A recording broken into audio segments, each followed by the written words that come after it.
So, dito, meron kayong mga mamamanifest, guys. Or, yun nga yung sinasabi ko na parang natutupad na yung mga wish nyo.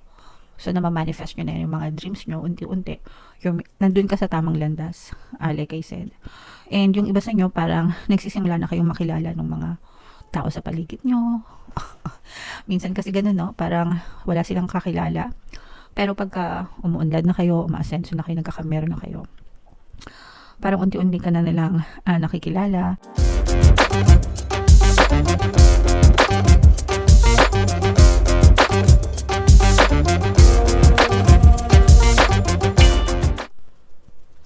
Hello guys, hello Pisces. Welcome back to Pinoy Pixie Tarot. Ang pamagat ng episode natin for tonight is mid-month kapalaran para ngayong December 16 to 30 para sa Pisces, Sun, Moon, Rising, Sign, and Venus. Naka-upload na guys sa ating YouTube channel yung inyong 2025 kapalaran. If in case hindi nyo pa napapanood guys, punta lang kayo dun sa homepage natin and hanapin nyo lang yung video para sa zodiac sign nyo, mga kapiksi. So ito Pisces, ito yung mga messages from the universe, okay? Dito parang sinasabihan kayo na maghinay-hinay kayo sa mga emosyon na nararamdaman nyo, mga kapiksi, or wag kayong basta-basta magpa-trigger sa mga negative emotions na negative situation sa paligid nyo na maaari maka-apekto ng emosyon nyo, mga kapiksi. Baka magdulot yan ng hindi mga magandang circumstance sa paligid nyo. Baka dyan pwedeng pag-ugatan ng pag-aaway, ng mga hindi magandang pagkakaunawaan agay sa paligid nyo. This is the season of love, diba? Pasko season ito holiday season ito. Pero minsan lumalabas din yung mga kanigahan. Let's say for example, may mga times na umattend kayo ng mga reunion, di ba? Family reunion or mga gatherings with friends. Hindi may iwasan sometimes na imbes na happy lang sana, may mga nagpapatrigger ng mga negative emotions nyo. Lalo na kung may mga naririnig kayo na hindi maganda sa paligid nyo or mga tao sa paligid nyo. So, iwasan nyo na lang yung mga ganong klaseng pagkakataon. Kasi, sabi ko nga, baka mag-trigger yun ng kanigahan and lalo pang uminit yung sitwasyon. So, baka mauwi sa away, baka mauwi sa hindi pagkakaunawaan na maaaring makasira sa relationship nyo and maaaring maapektuhan din yung pagkatao mo. Minsan, hindi naman tayo salbahe, pero parang nagiging salbahe tayo kapag nagre-react tayo negatively dahil dun sa mga nagpapatrigger sa atin, di ba? So, wag nyo nang patulan guys, lalo na kung wala naman idudulot na maganda sa inyo, mga kapiksi. Okay? And may mga kaganapan na hindi talaga may iwasan ngayong season na to. It's meant to happen for you. It's meant to happen to you. It's meant to happen for you as well. Negative man or positive man yung mangyari, mga kapiksi. If it's meant to happen, it's meant to happen. And kailangan nyo lang tanggapin siya ng maluwag sa kalooban nyo.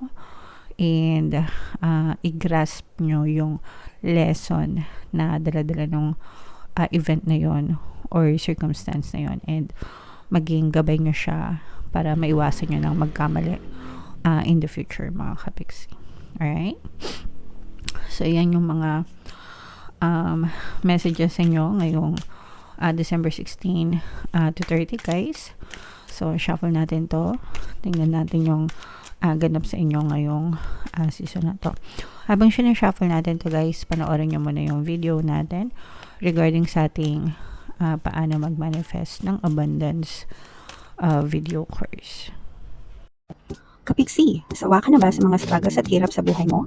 Masipag ka ba at masikap sa buhay ngunit hindi ka pa rin umaasenso? Ilang beses ka na bang nag-attempt mag-negosyo at mag-invest pero palagi ka pa rin nalulugi? Sa pagkakataon na ito ay maaaring may subconscious beliefs ka na nagiging balakid sa iyong pag-unlad at pagyaman. Introducing, paano mag-manifest ng abundance video course. Dito ay matututunan mo ma-overcome ang mga balakid mo para tuluyan ka ng umunlad, umasenso, sumagana, maging matagumpay, successful at maswerte sa iyong kabuhayan, pera, trabaho, negosyo, salapi at kaperahan ng bonggang-bongga. Dali, mag-send na ng email sa pinoypixie@gmail.com at simulan na ang iyong pagyaman ngayon. Alright, so sa lahat ng gusto mag-avail ng course, guys, meron tayong promo ngayong December. Una, magbibigay tayo ng 15% discount. Pangalawa, magbibigay din tayo ng free 3-in-1 pampaswerte subliminal sa pampaswerte sa buhay, sa pera at saka sa love life. Sobrang ganda, guys. And meron din tayong bagong course, paano mawala ang third party at magkaroon ng harmonious na relationship para mawala yung mga kabit ng mga jowa nyo. 20% discount until December 31. Kaya avail nyo na, mga kapixie. So, Pisces, kayo ay na-represent ng Queen of Cups. This is both negative and positive. Actually, hindi ito negative. These are all positive. Kaya ako lang nasabing negative kasi hindi ko alam kung matutuwa kayo dun sa isang part. Angel number 999, guys. I-check nyo yung ibig sabihin yan. Baka may additional na mensahe sa inyo ang inyong mga anghel gabay. So, yung hindi naman, ito yung positive actually, pero hindi ko alam kung paano nyo, depende sa perspective nyo, kasi merong babalik sa inyo. Yung mga nang iwan sa inyo, yung mga nanakit sa inyo, mga kapixie, no? Pwedeng past lover ito, guys. Or parang meron kayong past story nitong person na to, and hindi ka mawala sa isip niya actually. Nababalisa siya. If nababalisa ka right now and you're always thinking about this person, that's because palagi ka niyang iniisip. And kumbaga parang out of nowhere, bigla mo nalang naisip itong person na to, tapos parang hindi na siya maalis sa isip mo. That's because iniisip ka nitong person na to and nababalisa siya sa kakaisip sa'yo, especially guys, pag palagi niyong pinapakinggan yung pampabalisa subliminal natin, okay? And this person wants to come back, as in gusto talaga niyang bumalik sa'yo, especially kung hiwalay na kayo nitong person mo or naghiwalay kayo, or pwede namang hindi kayo naghiwalay pero na-ghosted ka or no contact, ganyan. So, na-realize nitong person na to yung mga pagkakamali niya, and yung gusto niyang reason kung ba't gusto niyang bumalik is gusto niyang humingi ng tawad or gusto niyang mag-sorry sa'yo, makipagbate, makipag-reconcile. Not necessarily na gusto niyang makipagbalikan, pwede rin for some of you, pero more on gusto niyang humingi ng tawad kasi na-realize niya yung kawalan mo, yung kawalan sa kanya nung nawala ka sa buhay niya, nung momentarily nag-pause kayo or nawalan kayo ng connection. So this person wants to come back, mga kapixie. So kaya ko siya nasabing negative kasi hindi ko alam kung matutuwa kayo dun sa balita na baka may bumalik sa inyo. So sa mga kapixie natin na nagpapabalik, syempre ito yung good news, no? Lalo na kung gusto nyo silang bumalik sa inyo and maging ma-okay kayo, diba? So just keep on listening lang dun, guys, sa mga relationship subliminals natin, pampabalisa, pampamiss, pampabalik, yan, kombo-kombo nyo lang yan, guys, hanggang sa manuot kayo sa isipan nila and talagang bumalik sila sa inyo. Alright, on the good side naman, ito yung mga financial gains and financial blessings din. So, like I said, no, angel number 999, guys. Blessed kayo sa pera or nananagana kayo sa kaperahan, mga kapixie. At the same time, parang feeling nyo natutupad na yung mga kahilingan nyo, hindi pa man, parang hindi pa big time na talagang nandun na kayo sa tuktok ng pangarap nyo, sa tuktok ng dreams nyo, but you're making your way, no? Nandun na kayo sa tamang landas, mga kapixie, para sa unti-unting pag-abot nyo ng mga pangarap nyo sa buhay. So you just have to persist and keep on going and going until such time na maabot nyo na talaga yung tuktok ng tagumpay ng mga pangarap nyo sa buhay. So masaya magdidiwang kayo ng Pasko. Hindi lang dahil sa may mga pera kayo, pero masaya din kayo sa unti-unting natutupad yung mga dreams nyo and yung mga pangarap nyo sa buhay, mga kapixie. So, what else? Guys, tingnan pa natin. Ayan, umuulan talaga ng pera, di ba? Umuulan ng pera. guys, napapaligiran kayo ng pera.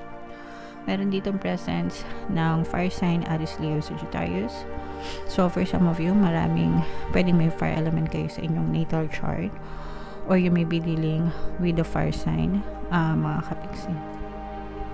So dito, meron kayong mga mamamanifest guys, or yun nga yung sinasabi ko na parang natutupad na yung mga wish nyo. So namamanifest nyo na yung mga dreams nyo unti-unti. Nandun ka sa tamang landas, like I said. And yung iba sa inyo, parang nagsisimula na kayong makilala ng mga tao sa paligid nyo. Minsan kasi ganun, no? Parang wala silang kakilala. Pero pagka umuunlad na kayo, umaasenso na kayo, nagkakamero na kayo, parang unti-unti ka na lang nakikilala, unti-unti ka na lang nare-recognize, unlike nung before, na parang walang-wala ka pa. So, medyo natutuwa kayo, at the same time, parang nagtatampo din kayo. Parang natutuwa kayo sa recognition, kasi, kilala nyo na ako ngayon. Pero, nagtatampo din kayo na parang iniisip nyo, kung hindi pa ako magkakaroon ng ganito, hindi nyo pa ako makikilala. Kung wala pa akong masasabi sa buhay ko, wala din ako sa inyo. So, parang ganun, may mga tampo moments na parang mafe-feel kayo, Pisces. So, hayaan nyo na. Hindi naman kayo nabubuhay para sa kanila, diba? You live for yourself. So, do what makes you happy and just focus on yourself and focus on your dreams.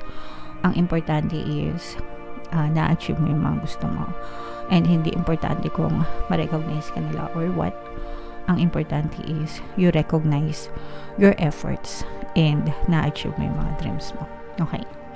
Alright. So, comment down below, guys. Ito, i-mind mo yan, mga financial gains, dreams coming true, no? Evidences, mga manifestation. Itong maraming pera na yan. Umuulan ng pera. At saka yung reconciliation, guys, no? If ever talaga na gusto nyo magkaroon ng reconciliation sa mga past lover nyo or sa mga past person sa buhay nyo. So, comment down below, guys, if naka-resonate kayo, and i-mind nyo na yan, guys. Ito yung ating 2025 kapalaran, panoorin nyo na. And ito naman yung ating success stories ng paano mag-manifest ng abundance video course. Click here to subscribe, guys. Ito yung ating mga pampaswerte sa subliminals. Thank you for liking, sharing, and subscribing, and see you again next time. I love you all, mga kapiksi. Have a nice day. Bye-bye.